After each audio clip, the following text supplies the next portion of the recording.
देखिए 100 रुपये का। देखते हैं अभी उजामा चैलेंज पूरा कर कितने का सकता है या अंकल नहीं कर मिला? सकता। कितने कितने रुपए का?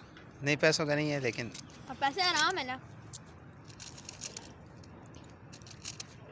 वैसे देखते हैं अभी कितने मिनट में करते हैं।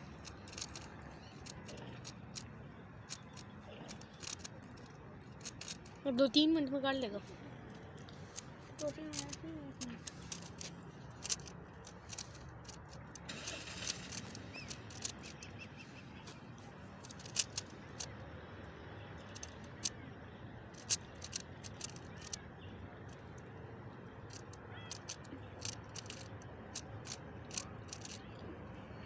ये इसने पुठा किया हुआ है और नहीं जोला।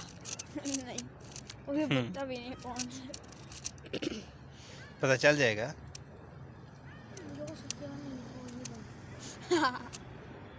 वाह ज़बरदस्त, दिखाएं दिखाएं कैमरे में दिखाएं। वाह जी वाह ज़बरदस्त।